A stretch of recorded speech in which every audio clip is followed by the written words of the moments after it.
নমস্কাৰ বন্ধু বান্ধৱীসকল আপোনালোক সকলোকে আমাৰ চেনেলৰ অন্য এটি ভিডিঅ'লৈ স্বাগতম জনাইছোঁ।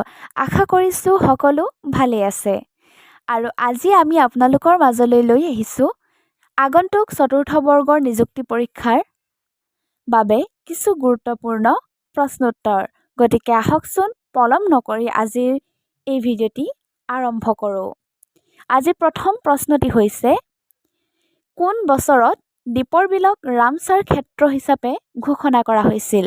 ইয়াৰ শুদ্ধ উত্তৰটি হৈছে 2002 চনত। আজিৰ দ্বিতীয় প্ৰশ্নটি হৈছে হকী খেলত এটা দলত কিমানজন খেলুৱৈ থাকে? ইয়াৰ শুদ্ধ উত্তৰটি হৈছে 8জন। ইয়াৰ পৰৱৰ্তী প্ৰশ্নটি হৈছে ভাৰতৰ পৰিকল্পনা আয়োগৰ অধ্যক্ষ কোন? ইয়াৰ শুদ্ধ উত্তৰটি হৈছে প্ৰধানমন্ত্ৰী। ইয়াৰ পৰৱৰ্তী প্ৰশ্নটি হৈছে কোন তাৰিখে বন মহোৎসৱ দিৱস পালন কৰা হয়? ইয়াৰ শুদ্ধ উত্তৰটো হৈছে 1 জুলাই।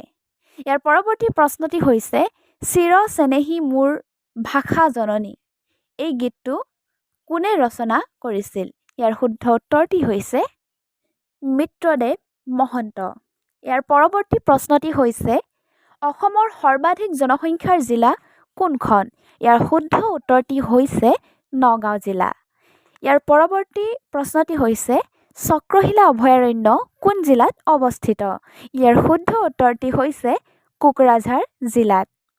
ইয়াৰ পৰৱৰ্তী প্ৰশ্নটি হৈছে PV সিন্ধু কি খেলৰ সৈতে জড়িত? ইয়াৰ শুদ্ধ উত্তৰটি হৈছে বেডমিণ্টন। ইয়াৰ পৰৱৰ্তী প্ৰশ্নটি হৈছে অসমৰ প্ৰথম IAS কোন আছিল? ইয়াৰ শুদ্ধ উত্তৰটি হৈছে পাৰুল দাস। ইয়াৰ পৰৱৰ্তী প্ৰশ্নটি হৈছে অসম বিধানসভাৰ প্ৰথম অধ্যক্ষ কোন আছিল?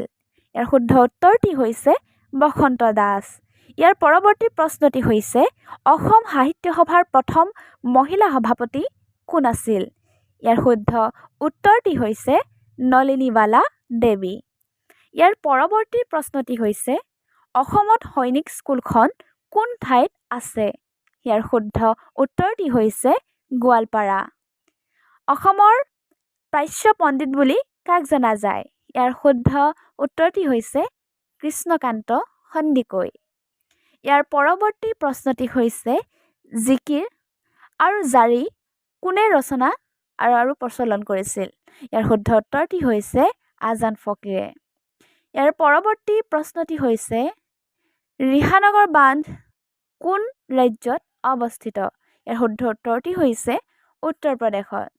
ইয়াৰ পৰৱৰ্তী প্ৰশ্নটি হৈছে ঘানা চৰাই অভয়াৰণ্য কোন ৰাজ্যত অৱস্থিত? ইয়াৰ শুদ্ধ উত্তৰটি হৈছে ৰাজস্থান। ইয়াৰ পৰৱৰ্তী প্ৰশ্নটি হৈছে জনসংখ্যাৰ দিশৰ পৰা পৃথিৱীৰ সৰ্ববৃহৎ মহানগৰ কোনখন? ইয়াৰ শুদ্ধ উত্তৰটি হৈছে টকিঅ'। ইয়াৰ পৰৱৰ্তী প্ৰশ্নটি হৈছে কোচ বংশৰ শ্ৰেষ্ঠ ৰজাজনৰ নাম কি আছিল? ইয়াৰ শুদ্ধ উত্তৰটি হৈছে নৰনাৰায়ণ। ইয়াৰ পৰৱৰ্তী প্ৰশ্নটি হৈছে 1930 চনৰ ঘূৰণীয়া মেজমেলত অসমৰ প্ৰতিনিধি কোন আছিল? ইয়াৰ শুদ্ধ উত্তৰটি হৈছে চন্দ্ৰধৰ বৰুৱা।